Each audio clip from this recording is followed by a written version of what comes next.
So imagine your older brother completely totals your prized car. Oh, man. Right. And we aren't talking about like a little fender bender in a grocery store parking lot. We are talking about a classic 1966 Mustang. Absolutely destroyed. That is heartbreaking. It really is. So think about it. How long do you take for you to bring that up in conversation? A day? A week? I mean, maybe you just scream about it immediately. I know I would. I'd be furious right then and there. Exactly. But what if I told you that two brothers lived through this exact scenario and they maintained absolute impenetrable silence about it for decades? Decades. That is just wild to think about. Right. They never spoke a single word about the wreckage. So today on this deep dive, we are opening up a deeply private, honestly, astonishingly raw family eulogy. We're going to find out how an emotional Cold War like that actually sustains itself and what it takes to finally break the ice. Which is, a complete departure from how we usually analyze human behavior. Yeah. I mean, we spend so much time looking at clinical psychology or broad sociological studies or these sweeping historical events to understand how people connect or fracture. But a eulogy, especially a truly honest one, is like this microscopic lens. It strips away all the academic theory and forces us to look at the messy, uncurated reality of a single human life. And specifically, the deeply complicated architecture of a lifelong sibling relationship. Okay, let's unpack this, because the text we are looking at today comes from the words of a man named Michael. Right. And he delivered this eulogy for his older brother, Felix, though everyone in the family knew him exclusively as Junie. Junie. And what makes this text so incredibly compelling to me is that Michael just entirely refuses to play the usual game. Oh, he really does. You know, the standard eulogy format, right? Yeah.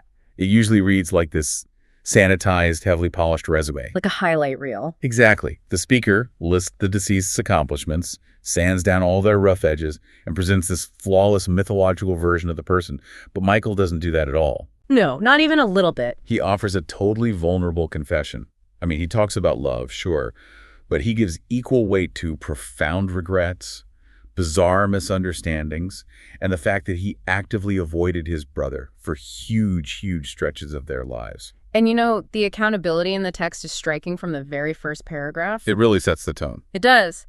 Michael positions himself as the, quote, lesser-known younger brother. Right. And he confesses up front that he is the primary reason this memorial is happening so late, because he had been living in Japan for the past year when his brother passed away. Wow, so there's distance there too. Yeah, physical and emotional. There is this palpable sense of guilt mixed with this urgent need to finally tell the truth about their dynamic. And he starts right from the literal ground they walked on as children. And that ground is a very specific, totally unforgiving place. Yes, it is. They grew up in a multi-generational, multicultural home on an old coffee farm. This was in Honolulu, Hawaii, over the Kona district. Michael describes returning to it recently. And he talks about it being overgrown, falling apart, really showing its age. But it still holds the exact same presence it did when they were kids. Which makes sense. Places like that leave a mark on you. Absolutely. And I think we need to correct a massive misconception for you right now, for anyone listening. When you hear Kona, Hawaii today, your brain immediately populates images of like infinity pools, luxury resorts, and pristine vacation vibes. Pina coladas on the beach. Exactly. But this farm was the absolute antithesis of that.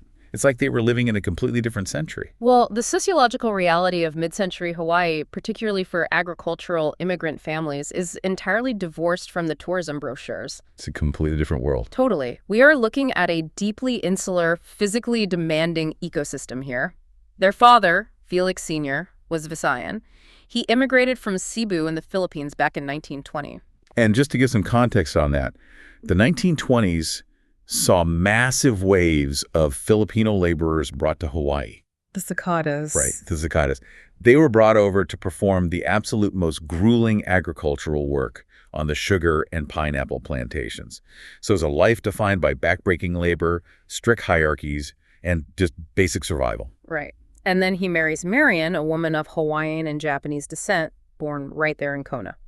So within the walls of this one farmhouse, you have the intersection of immense immigrant labor trauma, indigenous Hawaiian roots, and Japanese cultural heritage. The phrase melting pot gets thrown around as this cute, harmonious concept, Yeah, like it's a buffet of cultures. Exactly.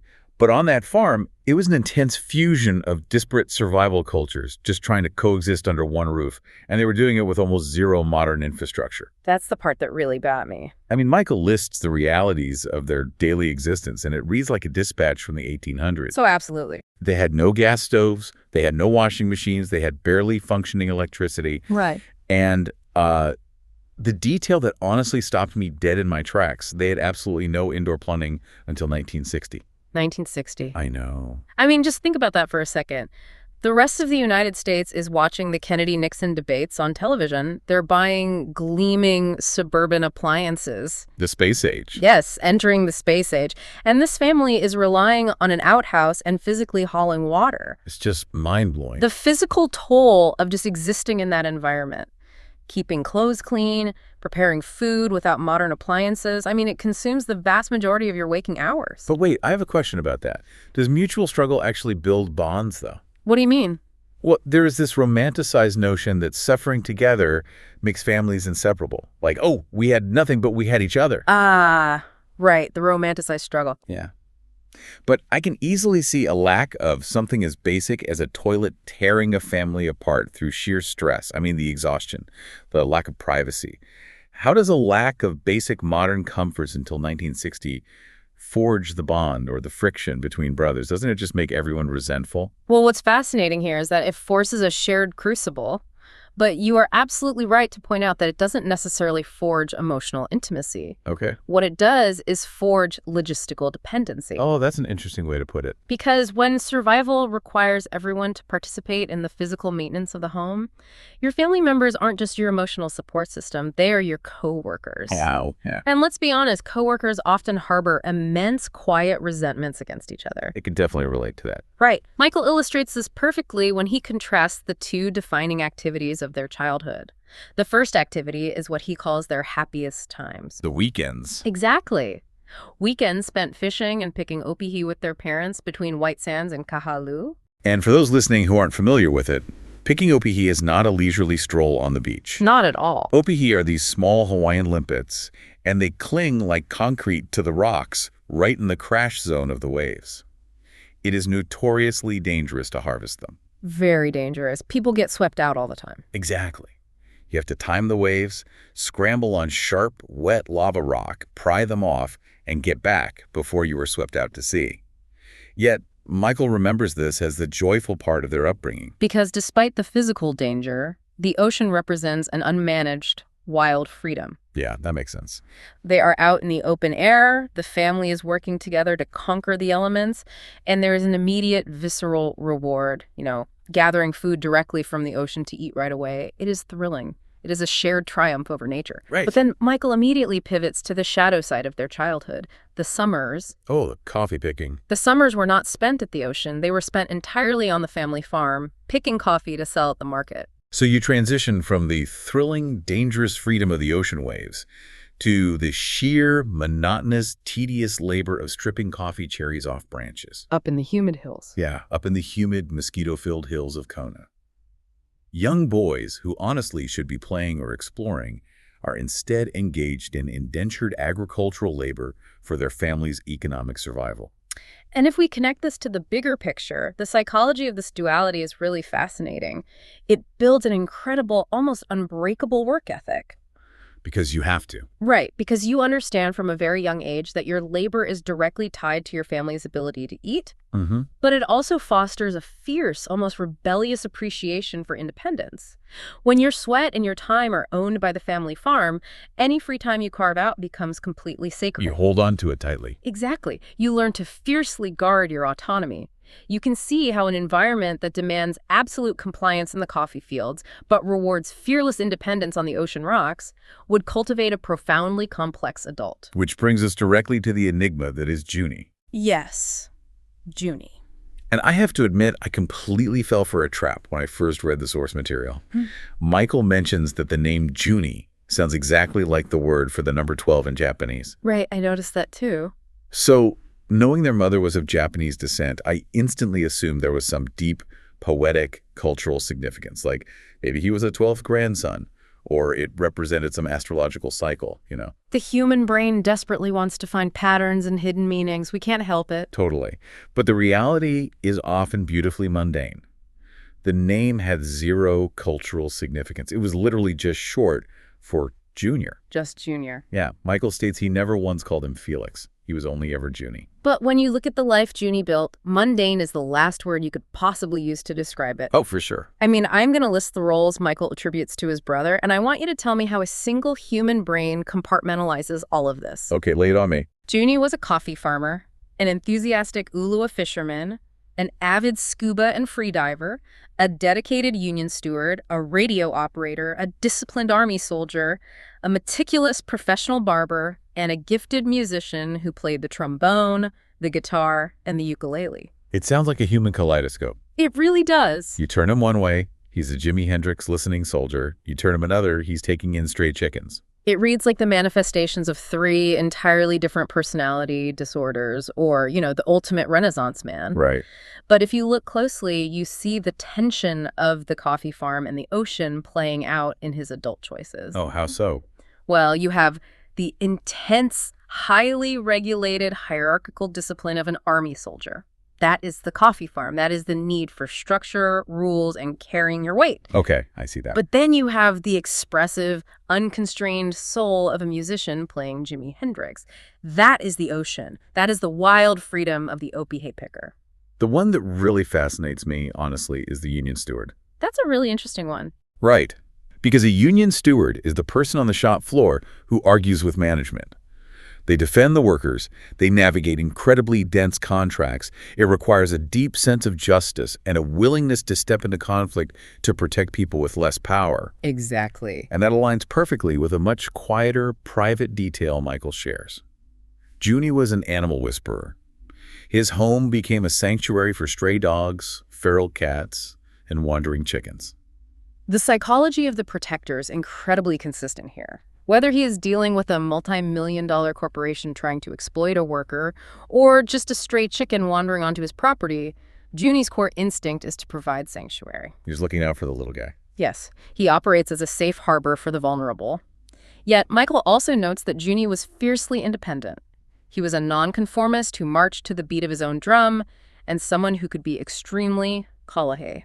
Kolahi is such a great Hawaiian word. It really is. It basically translates to rascal or mischievous.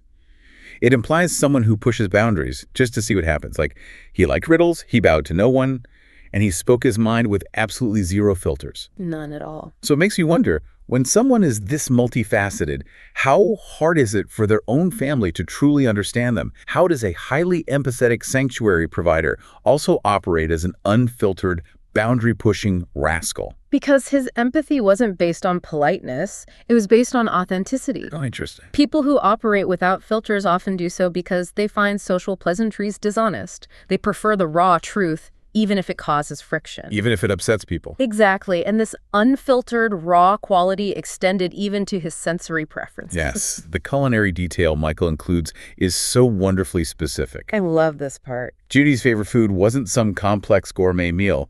It was sliced tomatoes and raw onions, soaked in shoyu, which is soy sauce, for those who don't know, and vinegar. Think about the flavor profile of that dish. It's intense. It's so intense. You have the sharp, almost painful bite of raw onion. You have the heavy, earthy saltiness of the shoyu. And then you have the aggressive, stinging acidity of the vinegar cutting through it all, softened only slightly by the water of the tomato. It's a lot. It is an unpretentious, aggressive, deeply satisfying combination. It is a dish that demands your attention. It perfectly mirrors a man who listens to the doors, fights management as a union steward, and takes in feral cats. I totally get that. Huh. But beneath the sharp bite of the raw onion and that tough kolahi exterior, Michael reveals a deeply anxious internal landscape. He really does. He says Junie was a chronic overthinker. He was a man who constantly verbalized the things that, quote, bothered his mind. He was funny, sure, but he was also brooding. He carried a massive cognitive load, and he physically could not hide it.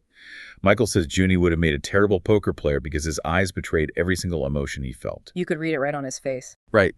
But the most revealing detail about his internal state is how he actually spoke. Michael says Junie's speech was rapid, almost frantic, and constantly interrupted by guttural pauses. You know, to the outside observer, this erratic, pausing, rapid-fire speech might seem unintelligible or strange. But Michael's diagnosis of his brother's speech pattern is one of the most empathetic observations in the entire eulogy. What does he say? He says, "I always thought his mind moved too fast for his mouth to keep up." Wow. I love that framing. Huh. So to his family, he might have sounded disjointed, but internally, he is basically playing three-dimensional chess. Imagine a dial-up modem from 1998 trying to process a modern fiber optic stream of data. Oh, that's a perfect analogy. The sheer volume of information, the union contract loopholes, the tide charts for ULA fishing, the chord progression of a Hendrix song, the ethical obligation to the stray dog outside, it's all hitting his consciousness simultaneously. It's just too much data. Way too much. The hardware of the human mouth simply cannot mechanically keep up with the software of his racing brain. The guttural pauses aren't a lack of intelligence. They are the buffering symbol. Right, like the little spinning wheel on your screen. Exactly. They are the brain desperately trying to bottleneck a torrent of complex thoughts into a single spoken sentence. Honestly, that sounds exhausting to live with, both for Junie and for the people around him. Oh, I'm sure it was. And Michael admits this. Despite growing up in the exact same house, sharing the same physical space, and navigating the exact same lack of plumbing, Michael says their actual interactions were remarkably few. The dial-up modem and the fiber optic stream just couldn't sync up. Right, which creates the perfect breeding ground for misunderstandings. Absolutely. When you live in close proximity to someone whose internal world is that loud and complex, but you lack the communication tools to decode it, you don't build intimacy. You build a ledger. The ledger of sibling grievances. And here's where it gets really interesting. This is the part of the deep dive that is probably going to make everyone listening squirm a little bit. Because we all have one. We all do. We all have one of these ledgers hidden in our brains. Yeah. Michael opens this confession with a devastatingly accurate quote. He says, "You can do 99 things right, but it only takes one thing to go wrong for people to remember." And he is describing the psychological phenomenon known as the negativity bias. Right.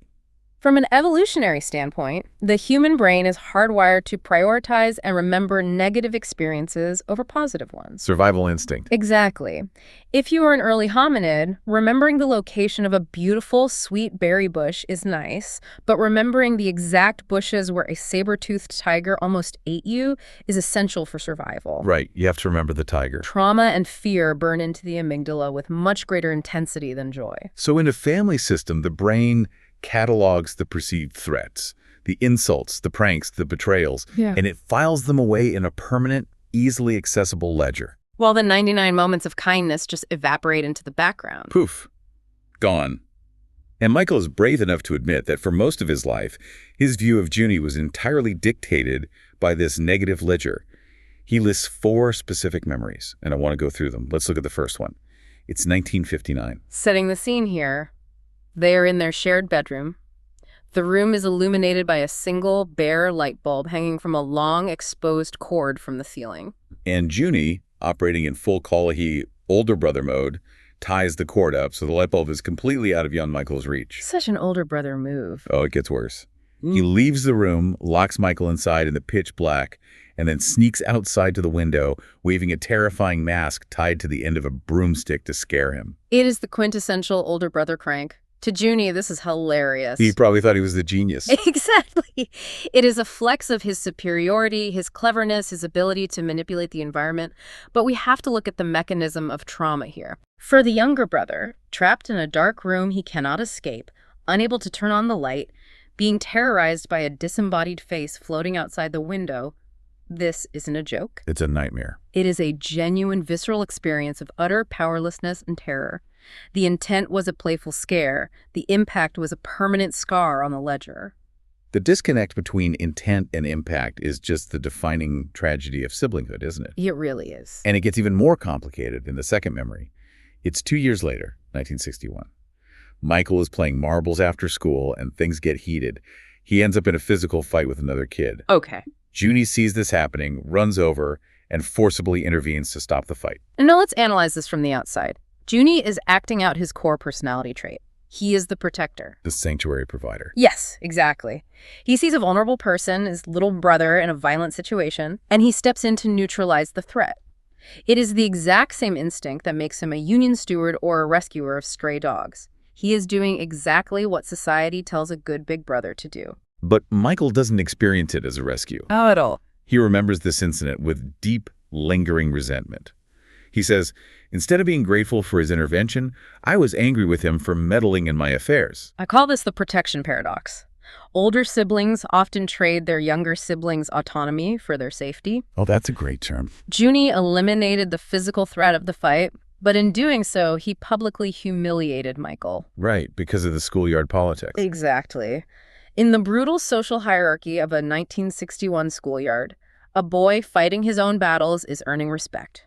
A boy whose big brother has to break up a fight over marbles is infantilized. He made him look weak. Junie saved him from a bloody nose, but stripped him of his dignity. Michael's use of the phrase meddling in my affairs is so telling. It is a fiercely defensive, proud declaration of independence. It's amazing how a genuine act of love can be processed as an act of war, just because of the context. Yeah. And speaking of war, the third memory from 1963 involves actual combat between the brothers. Right? Michael places this memory right around the time of the JFK assassination, which is fascinating. It really grounds it in time. It does. It grounds this petty backyard brawl against the backdrop of massive national tension. They are arguing in the backyard. The historical context implies an atmosphere of anxiety, but what makes this memory so poignant is the blank space at the center of it. Right. Michael explicitly states he has absolutely zero memory of what the argument was actually about. The catalyst is entirely gone from his brain. The brain didn't record the dialogue, but it definitely recorded the sensory climax. Oh, for sure. Because the argument ends with Junie physically overpowering Michael and throwing him into the bottom of a freshly dug cesspool in their backyard. The symbolism here is almost too on the nose for a novel. A cesspool is a literal pit for waste. Yeah. Yikes. To end a debate by physically tossing your opponent into a dark pit in the ground is the ultimate assertion of dominance. You don't need to remember the intellectual points of the argument when the physical conclusion is being covered in dirt at the bottom of a hole, looking up at the brother who put you there. It just completely reinforces that dynamic from the dark bedroom from 1959. Junie has the power, and Michael is powerless. Exactly. So you have a ledger filled with the dark room, a humiliating rescue, and a cesspool. That's a lot of baggage. A ton of baggage. But memory number 4 is the one that completely broke my brain. It is the masterpiece of this eulogy. This part is wild. It really is. We jump forward to 1975. Michael's an adult now. He is stationed in Texas with the military, thousands of miles away from Kona. And he receives a letter in the mail from their mother. A physical letter, which is an artifact of delayed communication in itself. You have to imagine the mother sitting at the kitchen table, composing her thoughts, writing about the mundane details of her week, the visits from relatives, the weather patterns in Kona.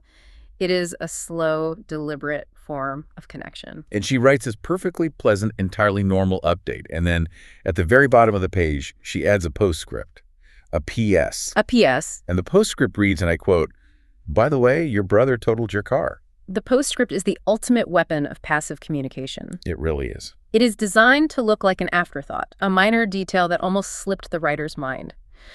To bury the destruction of a vehicle in a PS is an astonishing act of emotional deflection. And we have to clarify what was destroyed here. Michael explains that this wasn't some rusty beater he left in a field. No. This was a classic 1966 Ford Mustang. He had acquired it during his sophomore year at Konowina High School. A 66 Mustang for a high school kid is a holy grail. The dream car. It is freedom. It is status. It is a prized possession. He had entrusted it to his dad when he left the island 4 years prior. And Junie completely wrecks it. It just totals it. But here's the part of the story that requires deep psychological unpacking.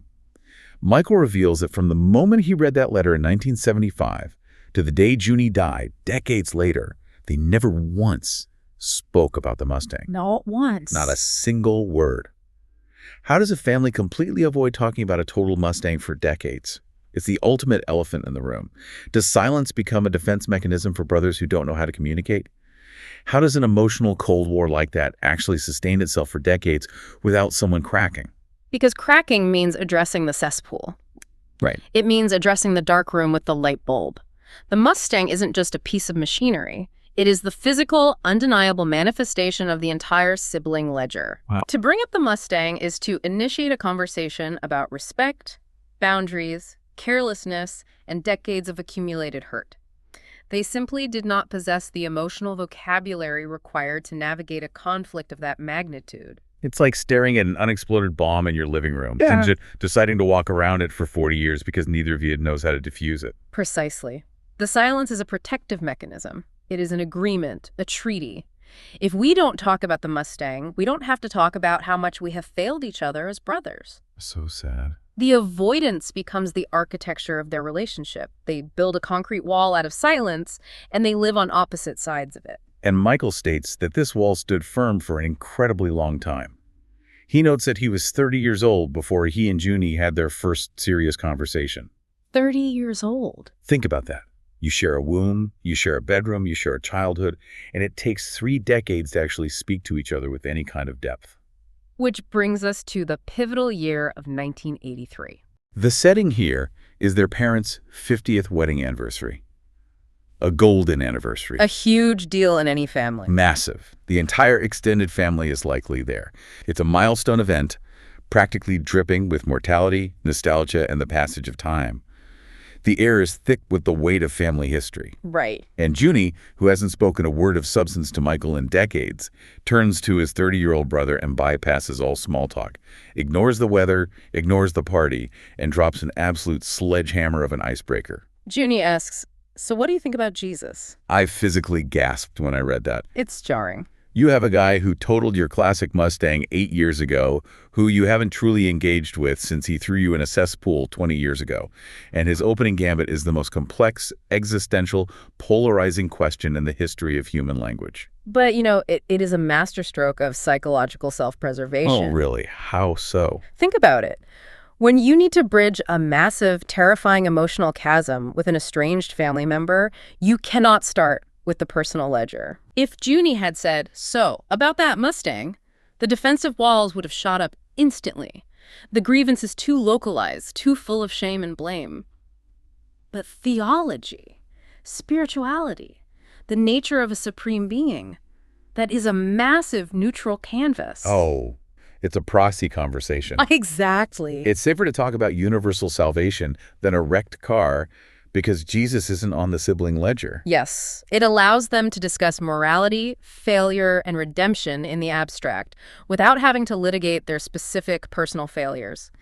It is a brilliant, instinctual way to test the waters of vulnerability without stepping into the minefield of their shared past. It's like they had been speaking 2 completely different languages for 30 years, and they finally found a translator in this existential question. That's a great way to look at it. And the incredible thing is, Michael didn't deflect. He didn't make a joke or walk away. He met the moment. He outlines his response in the eulogy, and it is stunningly vulnerable. It really is. He tells Junie that 7 years prior, he had found grace and redemption in Christianity.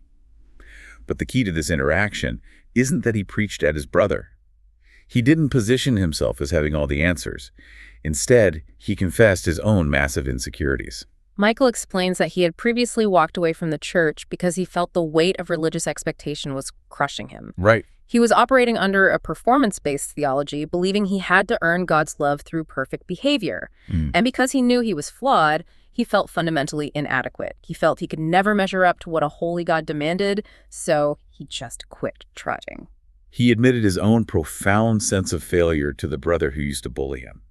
He essentially handed Junie a weapon. He said, "I am inadequate. I am a failure at being perfect." Talk about vulnerability. Right. But he followed it up by explaining the concept of grace, that he learned God's acceptance was based on Jesus' righteousness, not Michael's performance. And this admission of imposter syndrome is the key that finally unlocks Junie.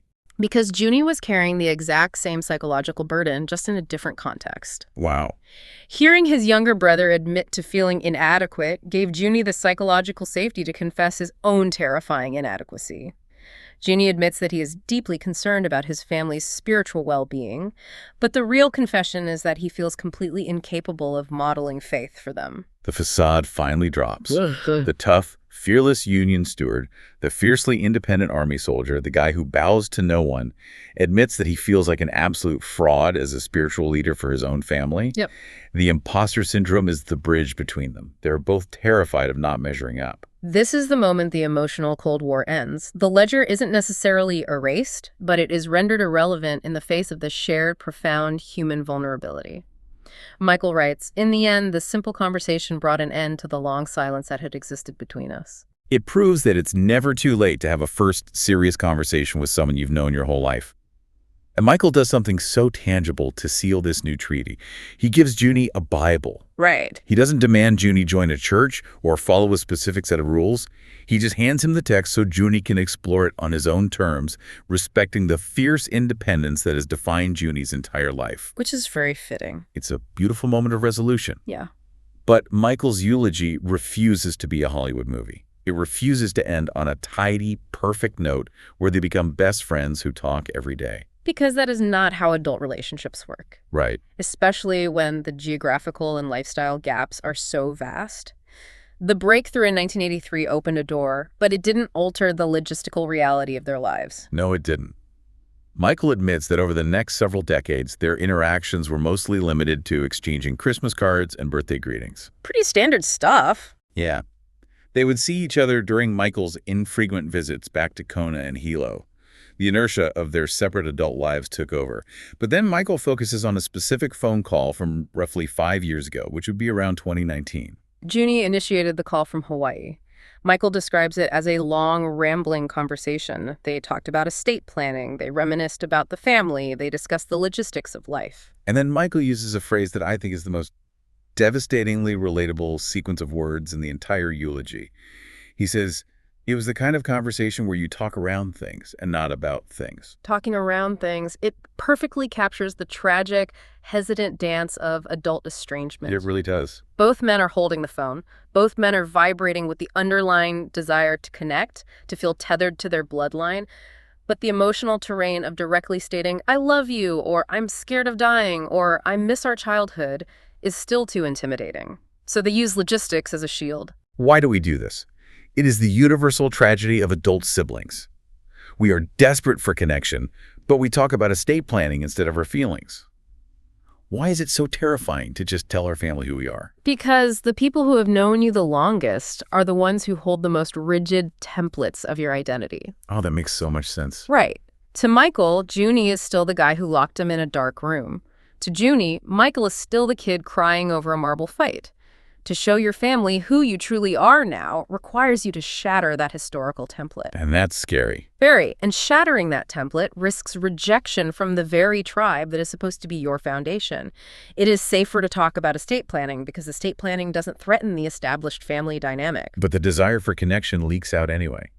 Junie's final words before hanging up that 2019 call were so poignant. He said, "Don't be a stranger." Don't be a stranger is a fascinating phrase. Yeah. It is a plea for intimacy disguised as a casual sign-off. Right. It is the cry of a man who recognizes the distance between them, but doesn't quite possess the architectural skills to build the bridge himself. He is asking his brother to do the work of closing the gap. And the tragic reality of time is that the gap never fully closed. Their last actual conversation happened in 2020. And again, it was driven by logistics and tragedy, not casual intimacy. Right, the older brother. Yeah, Michael called Junie to inform him that their oldest brother, Stanley, had passed away in a hospital in Los Angeles. The conversation was functional. It was the relaying of grief. And then the timeline runs out.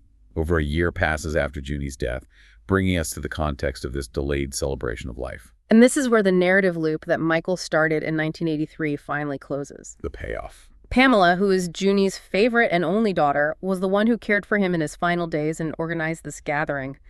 When she called Michael to inform him of Junie's passing, she shared a piece of information that reframes the entire decades-long silence. Pamela tells Michael that during his final days, Junie had been spending his time reading the Bible. And not just any Bible. It was the specific Bible that Michael had given him 36 years earlier at that 50th wedding anniversary. That is just incredible. Pamela had asked her dad about his understanding of salvation, and Junie explicitly professed his faith in Jesus Christ before he died. This completely challenges how we measure the success of an intervention or a conversation. Also, Well, Michael might have felt that their 1983 conversation was just a momentary blip, followed by more decades of talking around things. But the artifact of that vulnerability, the physical book, remained with Junie for nearly 40 years. he kept it all that time. The seed planted in that single moment of shared imposter syndrome lay dormant, but it survived the Cold War. It provided the ultimate narrative closure for Michael. It gave him immense peace regarding his brother's eternal state. But what makes this eulogy a masterpiece of human honesty is that Michael doesn't use his brother's salvation as a get-out-of-jail-free card for his own behavior. No, he doesn't. He is unflinchingly honest about his own failures.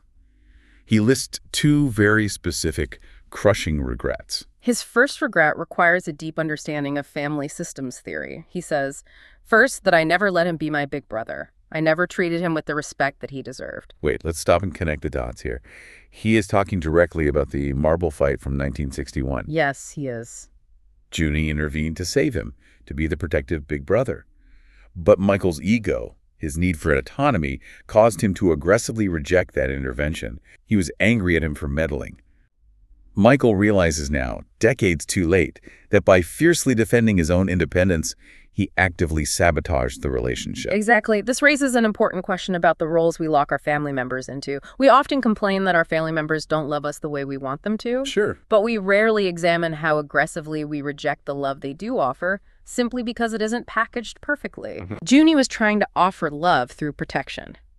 Michael rejected the protection and therefore rejected the love. By refusing to let Junie play the role he was naturally wired for, Michael shut down the primary avenue of connection they had. That is a terrifying thought. How many relationships are we currently starving because we refuse to let the other person play their role? And Michael's second regret is the natural consequence of the first, is the tragedy of squandered time. He says, I squandered the time we had together. I knew his every mood and his likes and dislikes. I could predict his every move, but I never really knew his heart. This is the core paradox we introduced at the very beginning of this deep dive. The difference between knowing someone's habits and knowing their heart. Huge difference. You can know exactly how someone takes their coffee. You can know that they love raw onions in vinegar. You can know that their speech pattern sounds like a buffering modem. You can flawlessly predict how they will react to a stressful situation. But predicting behavior is not the same thing as understanding the internal emotional landscape that drives the behavior. You can be a world-class expert on a person's surface-level algorithms without ever once touching their soul. That is so well said. Michael realizes he spent a lifetime memorizing Junie's data points, the fishing, the union work, the Jimi Hendrix records, but he used the silence and the physical distance to avoid engaging with the messy, vulnerable heart of the man. To process this grief, Michael turns to music. He shares lyrics from a song that he says simultaneously comforts him and convicts him. The lyrics speak to the universal agonizing wish for one more day. We all know that feeling. The singer talks about a wound in their heart, a physical ache where the missing person used to be, and the desperation of wishing they had held on a little tighter. But the psychological release of the song, and the release for Michael, comes in the final lines. But I know you're in a place where all your wounds have been erased, and knowing yours are healed is healing mine. Knowing yours are healed is healing mine. Michael is no longer focused on his own ledger of grievances. The dark room, the cesspool, the totaled Mustang, they have lost their power. He finds his peace not in his own perfection, but in the knowledge that Junie is finally at peace. He notes that Junie lived life entirely on his own terms, that he died surrounded by good friends in the place he loved most in the world, Kona. The trajectory of the sibling relationship is breathtaking. They begin in the dirt of an overgrown coffee farm, fighting for dominance in a freshly dug cesspool, compiling a ledger of traumatic memories. They transition into a decades-long emotional Cold War maintained by absolute silence over a destroyed car. And they finally arrive at a place of profound spiritual resolution, mediated by a Bible gifted in a rare moment of mutual vulnerability 36 years earlier. Michael moves from an accountant, keeping a ledger of grievances, to a brother resting in a ledger of grace. So what does this all mean? It means that a human life cannot be summarized by just the friction. It is redeemed by the moments of grace. And Michael's final words to his brother perfectly encapsulate that grace. He doesn't say goodbye. Goodbye is final. Goodbye implies the end of the story. Instead, he uses the beautiful Hawaiian phrase, ahuiu. Until we meet again. It shifts the paradigm of death from a permanent severance to a temporary pause. Exactly. It acknowledges that the relationship isn't over. It is simply suspended. The ledger is closed, the debts of the Mustang and the cesspool are forgiven, and the only thing that remains in the account is love. So after unpacking all of this, the lack of plumbing, the dangerous opioids, the marble fights, the unexploded bomb of a 1966 Mustang, and the profound tragedy of talking about the things I want to leave you with a thought to chew on, think about those oldest relationships we talked about at the very beginning, the people who have known you since you were a child. The ones who knew you before you were fully formed. Yes. If your sibling or your oldest friend were to sit down today and write your eulogy, what would the text actually say? Would their memory of you be dominated by the cesspool moments? The times you used your power to lock them in a dark room? The petty arguments and the times you actively pushed them away because you were too proud to let them help you? Or would they be able to write about the complex, shifting, vulnerable landscape of your heart? It's a tough question to answer, honestly. It is. Please do not wait for a 50th wedding anniversary to ask the terrifying existential questions. Do not wait for a tragic phone call from a hospital in Los Angeles to realize you have spent the last decade talking around things instead of out things. The emotional Cold War isn't protecting you. It is just squandering your time. Make sure the people in your life don't just possess a list of your habits. Make sure they actually know your heart. Until next time, keep diving deep.